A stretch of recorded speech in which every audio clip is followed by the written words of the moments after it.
न्यारा है सरपुरुष और अक्षर पुरुष से। वो तीसरा कौन है? गीता जी अध्याय नंबर 8 के श्लोक नंबर 1 में अर्जुन ने प्रश्न किया कि आप जी ने जो 7वें अध्याय के 29वें मंत्र में गीता जी में कहा है कि तत्ब्रह्म को जानकर, सारे अध्यात्म को जानकर और सब कर्मों से परिचित होकर के प्राणी केवल जरा और मरण से छूटने का ही प्रयत्न करता है। उस तत्ब्रह्म को जानने के बाद व्यक्ति यहां के संसार की किसी वस्तु की डिमांड नहीं करता। अपना जरा माने बुढ़ापा, वृद्ध अवस्था एक कहर है इस जीव के ऊपर। और फिर बहुत इस तो बुढ़ा, क्योंकि हम सारा सांग जोड़े बैठे से राज्य और अपना सारा कुछ हर एक मिनट में मृत्यु होगी। इसके बुंडी और के बनेंगे अपने साथ।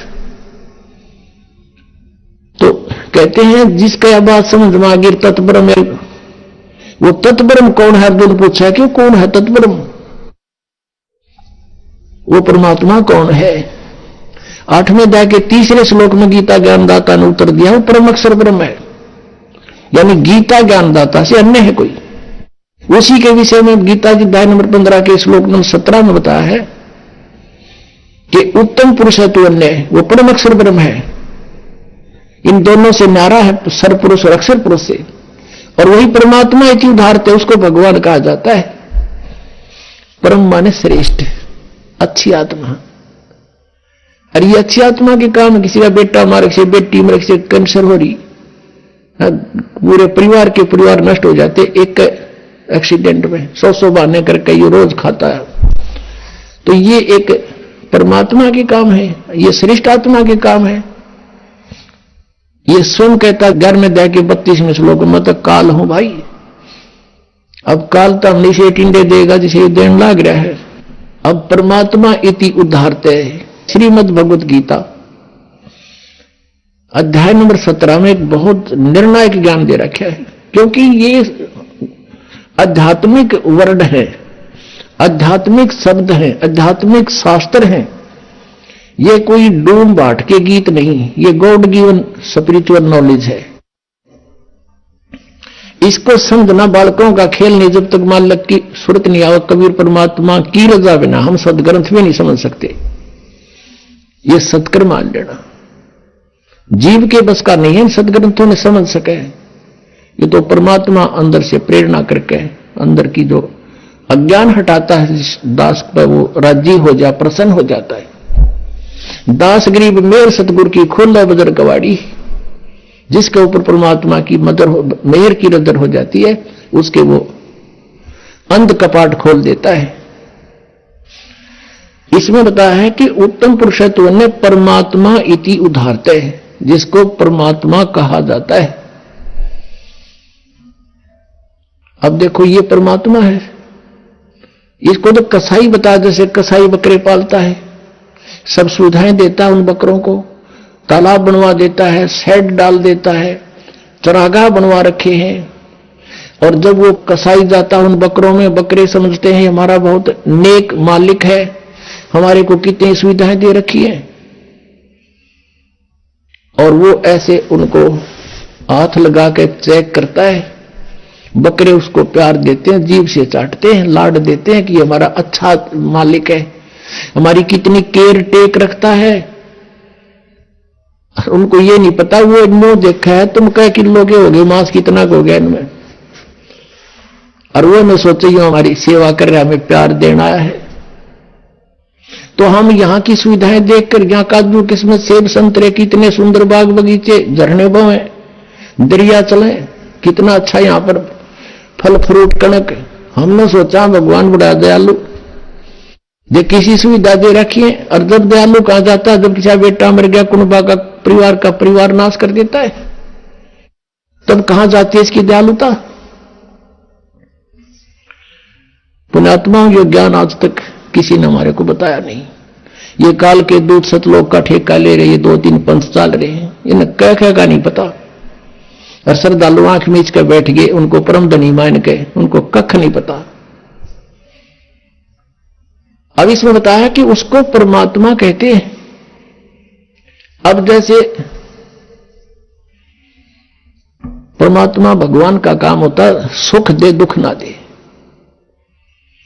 तो ऐसे ही वो बकरे ये समझते हैं कि हमारा दयालु मालिक है, और शाम के समय जब उसका ऑर्डर आ जाता वो ना देखता किसका बेटा ले जाना है, किसकी बेटी, किसकी मां, किसका पिता।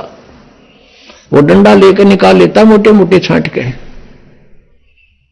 और बाकी बकरे जब वो निकल कर चलते हैं ना, निकाल कर उनको पता लग जाता है, वो इधर भागते हैं, कोई इधर भागते हैं वहां से और भाग लेते हैं। फिर जाएंगे कहां, तो चारों तरफ से जबरदस्त बाड़ बना रखी है, सीमा बना रखी है, उनकी जा ही नहीं सकते, बाउंड्री बना रखी है। तो पुण्यात्मा, परमात्मा उसे कहते हैं जो दुख नहीं दे, केवल सुख दे। तो वो सतलोक में है, वो परमात्मा, वो परमेश्वर सतलोक के अंदर है, और वही परमात्मा कहलाता है। ये लोक तरम आविश्य विवर्ती अवैश्वर है, वो तीनों लोकों में प्रवेश करके सबका धारण पोषण करता है, वो है अविनाशी परमात्मा।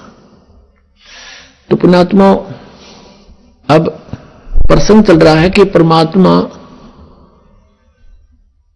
स्वयं आते हैं ये सत्य ज्ञान बताने के लिए, और हम यहां कैसे फंसे ये ज्ञान भी परमात्मा स्वयं ही आकर देते हैं। उसके लिए परमेश्वर ने अपने द्वारा रची हुई सृष्टि का कुछ ज्ञान दिया। जब तक हम इस तत्व ज्ञान की इस कुंजी से परिचित नहीं होंगे, तब तक हम अध्यात्म ज्ञान नहीं समझ सकते। हम कौन हैं? पुण्यात्मा, अभी तक हम सुना करते थे ऋषिमय ऋषियों से कि आत्म ज्ञान होना चाहिए,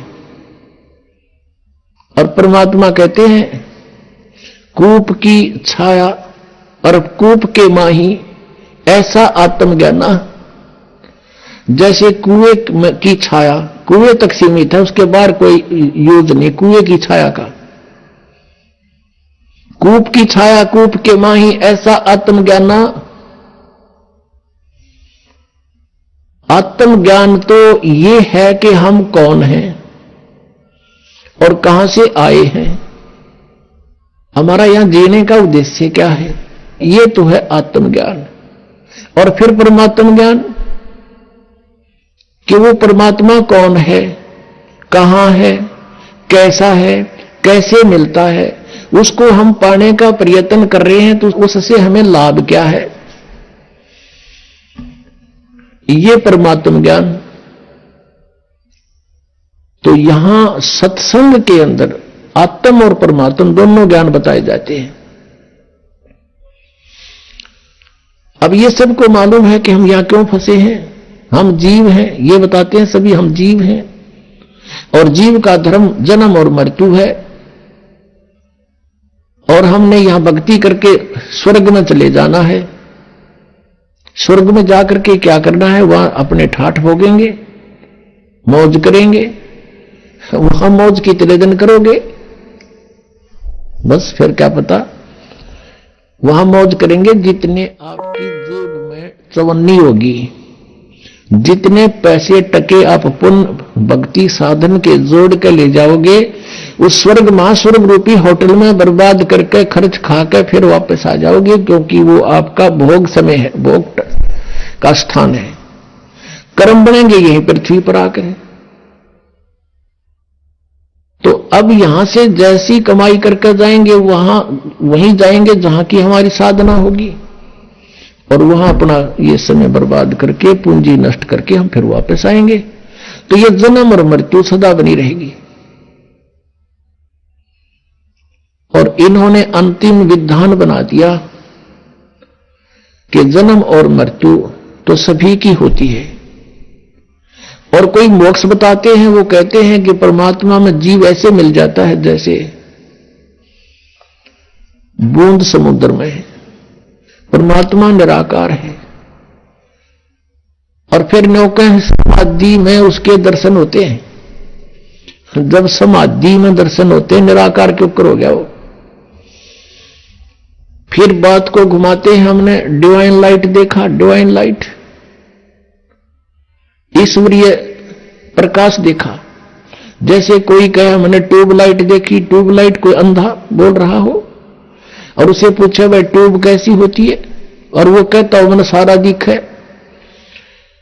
उसने कोई नो पूछा कि ट्यूब कैसी है जिसकी लाइट देखी, और वो अंधा नो कहे ना ट्यूब तो निराकार हो तो होती नहीं, ट्यूब बिना लाइट किसी, ईश्वर बिना प्रकाश किसा। तो ये हमारा भ्रमित ज्ञान था। उस पूर्ण परमात्मा ने 600 वर्ष पहले बताया था।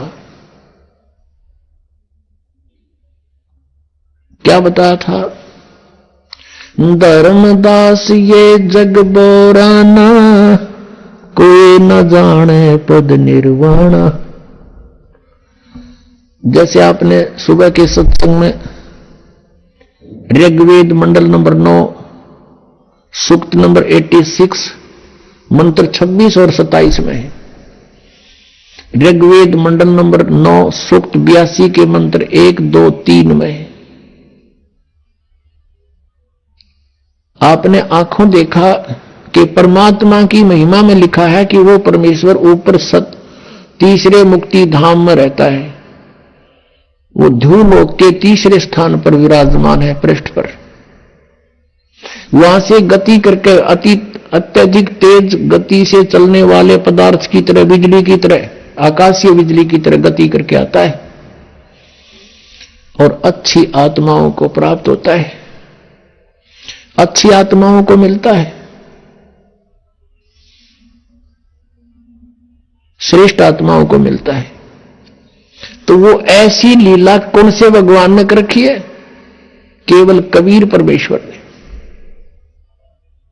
और जिनको हम भगवान मानते थे उनकी किसी लीला में वेदानुसार उनकी महिमा नहीं है। केवल कबीर जी की महिमा वेदानुसार है। एक धर्मदास नाम के बहुत बड़े धनी व्यक्ति थे, सेठ थे, वैश्य कुल में जन्म था। भगवान श्री कृष्ण, श्री राम, विष्णु और शंकर के दृढ़ पुजारी थे। उन्होंने अपने, क्योंकि ये सभी को मालूम है कि गुरु बिन मोक्ष नहीं हो सकता, इसलिए गुरु का बनाना अनिवार्य समझ रखा है। तो गुरु बना रखे थे रूपदास जी, जो श्री विष्णु के पुजारी थे, वैष्णव साधु थे। धर्मदास जी 60 वर्ष के आसपास हो चुके थे। पैसे की कोई गिनती नहीं थी, इतना धन था उनके पास। सबसे बड़ी बात सोचने की है पुण्यात्माओं कि इतना धनी व्यक्ति भी भगवान की चाह रखता है तो बहुत पुण्यकर्मी प्राणी होता है। जैसा भी उसके गुरुदेव ने बताया था उसी पर वो दृढ़ थे, गुरु के एक एक वचन को फाइनल मानते थे। पुण्यात्माओं, एक नियम होता है कि श्रद्धालु यानी शिष्य गुरु जी के वचन में किसी प्रकार का अविश्वास ना करे, ये नियम होता है। और इस नियम का दुरुपयोग किया इन नकली संतों ने। श्रद्धालु कहते हैं गुरु जो कहते हैं वो सत्य होता है। जब गुरु है सत्य को नहीं, उनका ज्ञान सत्य कितना होगा। जब गुरु ही नकली है, इनको कह का पता नहीं, तो इनका ज्ञान हो ही नहीं सकता सत्य। लेकिन वो अनजान श्रद्धालु उनको गुरु मान रहे हैं, सतगुरु मान रहे हैं, और वो कति अज्ञानी है।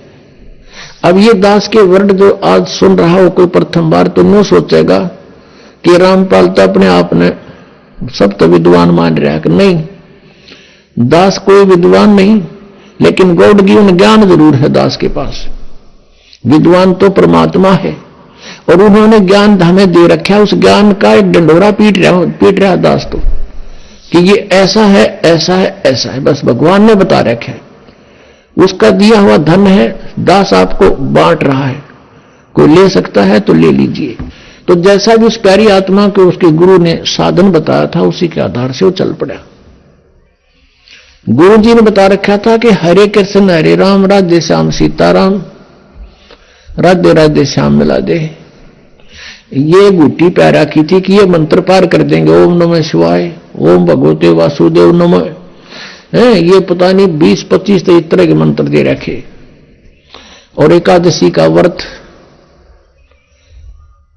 और 68 तीर्थ पर जाना अनिवार्य है।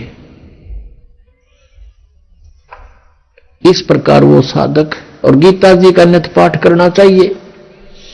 ऐसे ही वो धर्मदास जी गुरुदेव के आदेश अनुसार प्रतिदिन गीता जी का नित्य पाठ करे, एकादशी का व्रत रखता था और उसने 68 तीर्थ करने की योजना बना ली। भाई गुरु जी ने कहा है 68 तीर्थ अवश्य जाने चाहिए। तो वो ऐसे ही घूमते घूमते मथुरा पहुंच गए। अब द्वारका तो न पाई को ना, क्योंकि द्वारका तो समुद्र में डूब गई थी। ना द्वारका भी धक्के खुआओ ये कृष्ण जी। एक तो सुख कर गए थे कि द्वारका तो कोई नारी उड़ा चौक बुलाओ ना, तो वहां भी धक्के खुआते, बहुत दूर पड़ा हो यहां से। तो मथुरा पहुंच गया और वहां उस तालाब में जहां श्री कृष्ण जी कहते हैं कृष्ण जी नहाया करते थे, गौ चराया करते थे, उस तीर्थ में, जोड़ में, तालाब में, और उन तालाबों का ऐसा पानी तो गधे भी ना पी और उसमें श्रद्धालु नावे और आचमन ले उसका। अब आत्मा को तो भगवान की चाह है किसी तरह मिल जाए, उसने प्राप्त करना है, लेकिन उसका वे ठीक नहीं है, तो तरीका मार्ग ठीक नहीं, कैसे मिलेगा वो भगवान। अब धर्मदास जी सुबह सुबह स्नान करके उस जोड़ में, तालाब में, मथुरा के में, जिसमें वो सैकड़ों आदमी नहावे, गंद माच रहा, और वहीं से लोटा भर के पानी का उसने अमृत जान के वहां रख लिया। लिपा पोती करी, यानी कुछ ग्राउंड लिपा, मड प्लास्टर थे, गाय का गोबर मिला के मिट्टी में, और वहां पर फिर बैठ के लगा नित्य नियम करने। परमात्मा पूर्ण ब्रह्म अपना अन्य रूप बना के, एक जिंदा महात्मा का रूप बनाकर वहां पहुंच गए, बैठ गए धर्मदास जी से 50 फुट की दूरी पे। जिंदा महात्मा होते हैं जो मुसलमानों के अंदर जिंदा महात्मा बोलते हैं उनको, जिंद पीर। उनकी काला ओवरकोट होता है, घुटनों के नीचे ताई का, एक अच्छा अंडरवियर पहनते हैं लंबा सा, एक टोप सिर पे, काला ही टोप और काला ही चोगा। अब बैठ के दूर जानते और सुन रहे हैं गीता जी के पाठ को। धर्मदास जी बड़ी लय ला के पढ़ रहा है संस्कृत को, और फिर जैसा भी उसके गुरुदेव ने अनुवाद किया था, अनुवाद भी सुना रहा है। अनुवाद सुनाना इसलिए शुरू कर दिया कि सामने एक भक्त बैठा है और दिखे है मुसलमान, लेकिन मेरी बातों से प्रभावित बहुत है, बड़ा ध्यान से सुन रहा है। अब धर्मदास जी ने गीता जी का 7वां अध्याय पूरा पढ़ दिया, क्योंकि इसमें सारे 30 श्लोक हैं, और कुछ 8वें अध्याय के भी मोटे मोटे कुछ कुछ सुना दिए। जैसे 8वें अध्याय के 5वें और 7वें श्लोक में गीता ज्ञानदाता कहता है कि अर्जुन तो मेरी शरण में आ जा, मेरी भक्ति कर, मुझे ही प्राप्त होगा। इस तरह की उसने अपना सारी क्रिया जब कर ली, परमात्मा और निकट पहुंच गए और हाथ जोड़ कर कहने लगे। अपने आप को एक दास बनाया भगवान ने, और सामने बैठा हो जैसे ये वैष्णव पंथ के जो उपदेशी होते हैं, एक कंठी रखते हैं गले में, एक तुलसी के मणिये की एक माला, और तिलक माथे पे, और एक धोती कुर्ता सा बस वैसे लपेट लेते हैं कपड़ा सा।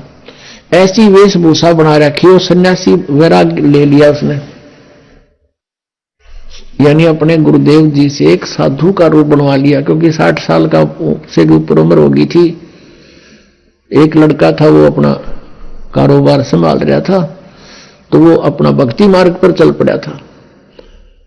भगवान ने पर ने करबद्ध होकर कहा कि हे वैष्णव साधु, हे महात्मा जी, मैं सब जगह भटक लिया, मेरी शंका का समाधान नहीं हुआ। अब धर्मदास जी फूल गया। बोल भक्त, क्या समस्या है तेरी? कि मुझे एक प्रश्न का उत्तर नहीं आया, किसी ने नहीं बताया। क्या?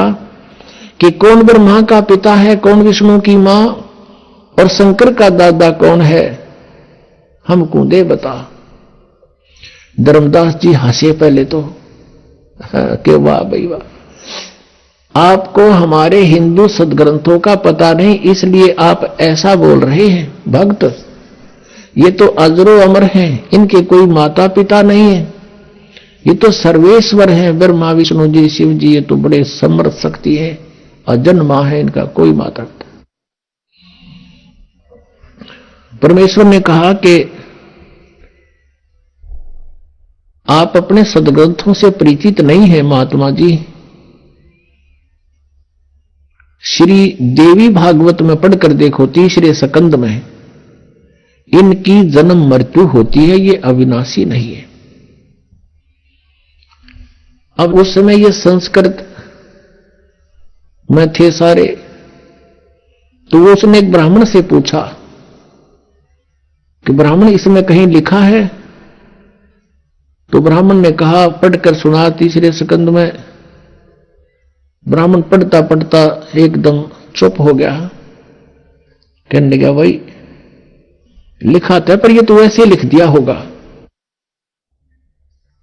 अब धर्मदास के वह बात खटकता गई, वो वैसे गीता में कैसे पुराण वैसे कैसे लिख दिया। फिर परमात्मा ने कहा कि बात सुनो, आप 7वें अध्याय को पढ़ रहे हो, 7वें अध्याय में इस गीता जी के पढ़ने से क्या लाभ होगा आपको? यदि मैं भी पढ़ने लगूं, आपका अनुयायी बनूं, तो इस गीता जी के नित्य पाठ से क्या लाभ होगा, ये बताओ मुझे। धर्मदास जी ने कहा कि इससे ये मोक्ष होता है, एक राजा ने पढ़ी थी, उसको संतान होगी, एक ने ऐसा पढ़ा था, उसको ऐसे हो गया। परमात्मा ने प्रश्न किया कि किसी एक किसान का पुत्र था, एक किसान था, उसके वृद्ध अवस्था में एक पुत्र प्राप्त हुआ, इकलौता। अब किसान ने सोचा कि मेरी मृत्यु के बाद कहीं ये पुत्र मेरे व्यवसाय से अपरिचित ना रह जावे, मैं ये युवा होगा तब तक मेरी मृत्यु हो जाएगी।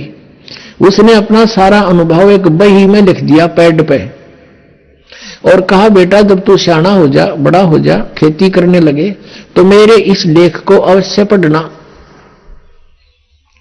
अब वो किसान का पुत्र उसको पढ़ रहा, अपने पिता की मृत्यु के उपरांत उसके द्वारा दिए गए अनुभव के उस लेख को डेली पढ़ता है। तो उसको डेली पढ़ने का क्या उद्देश्य है उसका? परमात्मा कहते हैं उसका उद्देश्य यही होगा ना कि उस जैसे पिताजी ने कहा वैसे बीज बोए, वही कणक बीजे, उसका उसी तरह उसी सीजन में उसकी बिजाई करे, और उसी तरह समय समय पर उसमें सिंचाई करे। कहा, जी हाँ बिल्कुल ऐसा ही है, और उसका फायदा क्या लिखने का? और वो गेहूं के स्थान पर तो भांग बोए, गेहूं के बीज के स्थान पर भांग बो रहा हो तो कैसा है वो किसान? अगो तो मूर्ख है, मूर्ख है तो वो बोनी तो लिख रखे है, लिखा हुआ उसमें। तो भगत जी, जो आपकी गीता जी में लिखा है, आप वही बीज बोगे, वही शास्त्र अनुकूल साधना करोगे, वही नाम जाप करोगे तो लाभ होगा। बीज भक्ति का नाम है, और बाकी जो धार्मिक क्रिया है ये खाद और पानी सिंचाई है। तुमने बीज ही गलत बो रखा है। गीता जी में कहीं पर है हरे राम हरे कृष्ण, कृष्ण कृष्ण हरे हरे, सीताराम राधे श्याम, राधे राधे श्याम मिला दे, ओम नमः शिवाय, ओम भागवते वासुदेव नमः, है तेरी गीता जी में कहीं लिखा? नहीं, फिर तू इन रट्टा लाने लग गया तो उस किसान के मूर्ख पुत्र से कम है। अरे जो गीता में लिखा वैसे ही करोगे तो लाभ होगा। इसमें एकादशी का व्रत लिखा कहीं?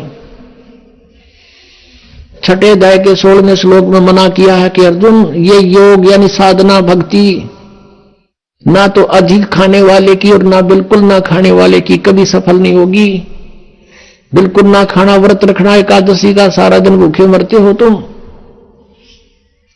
अब गीता पढ़ते उसने रखी थी, घोट रखी थी धर्मदास जी ने, परमात्मा की एक एक बात छाती में लागे थी।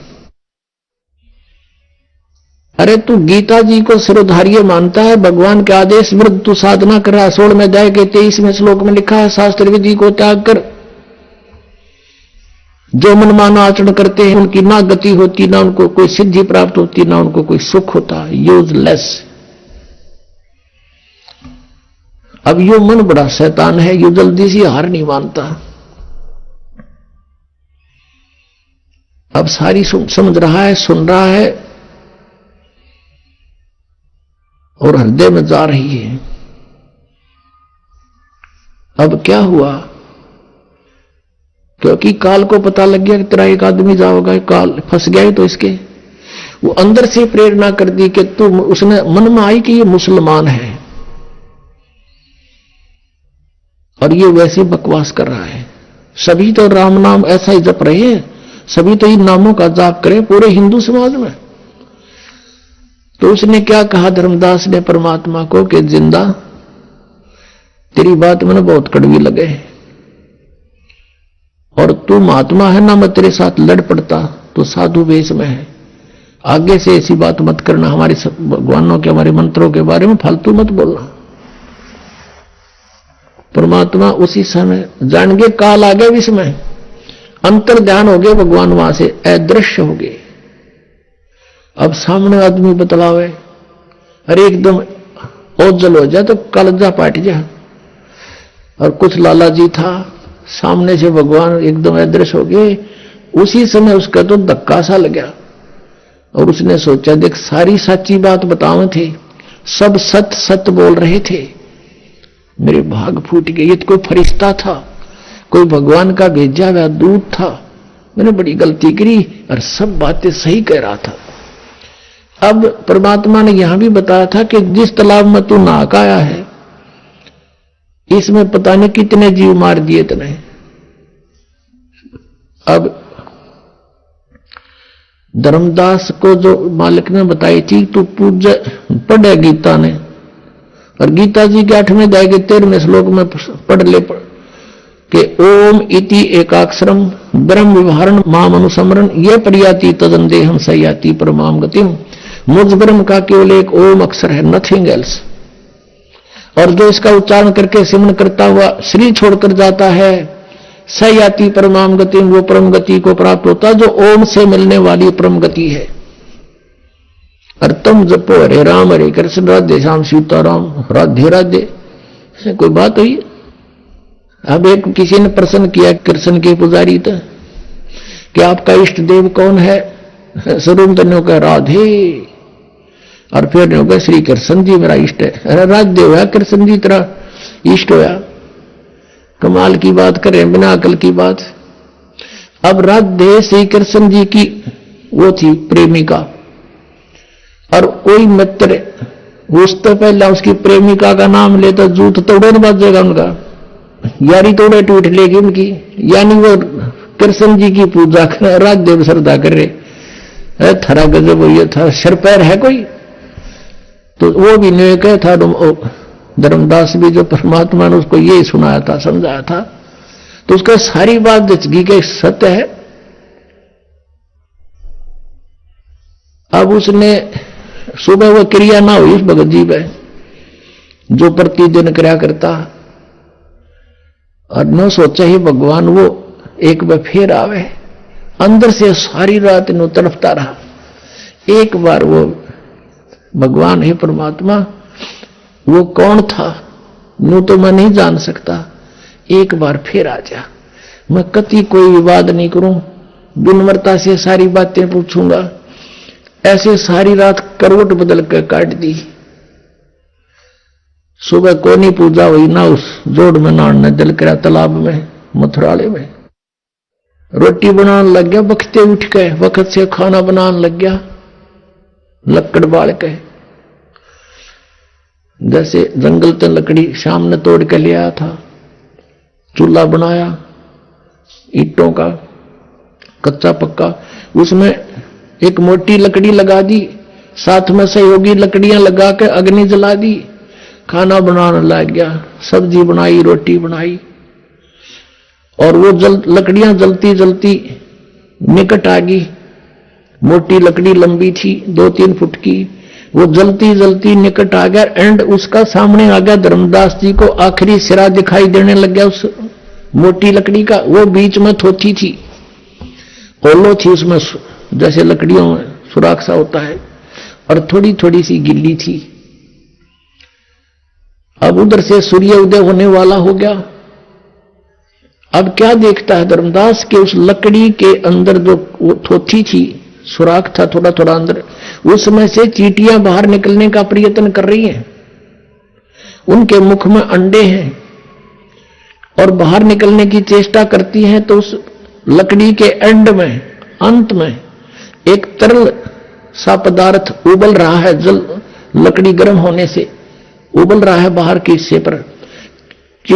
आगे जाती हैं तो अग्नि जल रही है उस लकड़ी में, वो बाहर भाग रही है तो वहां उसके ऊपर गिर के उस तरल पर चटक मटक हो रही है, जल रही है। अब धर्मदास जी के हाथ पैर फूल गए। उसने तुरंत उस लकड़ी को बुझा दिया, पानी डाल दिया, सारी अग्नि बुझा दी। जितनी भोजन बन गया था बनाया, बाकी नहीं बनाया। अब उसने सोचा, हे भगवान, आज तो ना जाने कितने जीव जल गए इसके अंदर, इतनी लंबी लकड़ी थी ये तो, और अब तो ये इतनी शेष रहती है, और इसमें सारी में चींटियां भरी थी, ये जल गए, इनके बच्चे भी जल गए। इस पाप के भोजन को आज मैं नहीं खाऊंगा, इसको किसी साधु संत को खिला दूंगा, मैं आज निराहार रहूंगा। ऐसा विचार करके वो सारा भोजन उठाया और चल पड़ा साधु संत की तलाश में। हम साधु संत किसको मानते हैं? जिसने या तो बड़ी बड़ी दाढ़ी रखा रखी हो, ऊपर जटा बढ़ा रखी हो, कति एक बस लंगोट बांध रहा हो और बैठा हो नगन, या कति लाल कपड़े हो, गेरुआ कपड़े हो, या मूंड मुंडा रखा हो, कोई माला पैर रखी हो, ऐसे को हम संत मानते थे। परमात्मा ने जैसा दृष्टिकोण उसने मान रखा था, ऐसा साधु मिला, उसा रूप बना लिया। एक हिंदू संत का रूप बना के एक पेड़ के नीचे बैठ गए। धर्मदास जी की दृष्टि पड़ी, सोचा कि वो महात्मा भी निकट ही मिल गए। जाके वो सारी थाली की नोट, सारी सामान था जितना भी भोजन, रख दिया कि महात्मा जी भोजन पालो, भूख लगी होगी। अखां धर्मदास, भूख लगी भाई, कल से आहार नहीं किया मैंने। जब धर्मदास कहा तो उसने एक बार तो देखा कि ये महात्मा मुझे जानता भी है, तो उसने सोचा मैं बहुत बड़े यज्ञ करता था, भंडारे करता था, साधु संतों को बुलाकर उनको भोजन खिलाता था, उनमें से कोई होगा। नहीं ध्यान दिया। परमात्मा एक लोटा जल का साथ लिए हुए थे, उसमें से जल उठाया और ऐसे छींटे मार के एक मंत्र बुदबुदाया पूरे भोजन पर। उसी समय सारे भोजन की चींटी बन गई और सारी थाली काली होगी, और चींटियां अंडे ले लेकर बाहर निकलने की, थाली से बाहर निकलने की चेष्टा कर रही हैं। तो परमात्मा उसी रूप में आगे जो पहले दिन वार्ता हुई थी, और कहा, रे धर्मदास, तू आया था पुण्य करने, और तू कल क्या कह रहा था? परमात्मा को देखकर धर्मदास ने मुसलमान रूप में भगवान को एक मुसलमान जाना, और परमात्मा ने यह कड़वी सच कही तो उसने दुख माना, और ये कहा था कि मैं जीव हिंसा नहीं करते, हम अन्य की तरह जीव हिंसा नहीं करते, यानी बहुत दुख मान के कहा था। ये टोंट कैसा था कि मुसलमान हो तुम, मांस खाते हो, हम हिंदू, हम हिंसा नहीं करते, हम जीव हिंसा नहीं करते। तो परमात्मा ने कहा था, रे तेरे तो तक कसाई भी अच्छा, और इस पाप के भोजन को तो मुझे खिलाने आया है। अरे अपराधी व्यक्ति! जब उसने धर्मदास ने देखा कि वो हैकल वाले, चरणों में पड़ गया, बुरी तरह रोए, हे भगवान, मुझसे गलती होगी, कल मैंने आपसे वाद विवाद किया, मुझे क्षमा करो भगवान, मुझसे गलती होगी, मुझे वो ज्ञान और सुनाओ। अब परमात्मा तो चाहते यो सीधा हो, किसी प्रकार इसकी आप बीमारी निकला जो गंध भर रखा है इसने अंदर, तो बैठ गए वहीं पर, अब सुन ले ज्ञान आगे का। कल तो ने गीता जी का 7वां अध्याय पढ़ा था। 7वें अध्याय के 12 से लेकर 15 तक और 20 से लेकर 23 तक इन श्लोकों में जिनकी तू पूजा करता है, इन तीनों गुणों में से तू शंकर और विष्णु जी की, तमोगुण शंकर और सतोगुण विष्णु जी की पूजा करता है। हाँ जी, तो क्या लिखा है तेरी गीता जी ने? खोल एक बार फिर। तो परमात्मा ने दिखाया कि देख पढ़ के। पुणात्मा, आज से 600 वर्ष पहले परमात्मा ने यह ज्ञान सुनाया था जो आज दास सदग्रंथों में आपके रूबरू करा रहा है।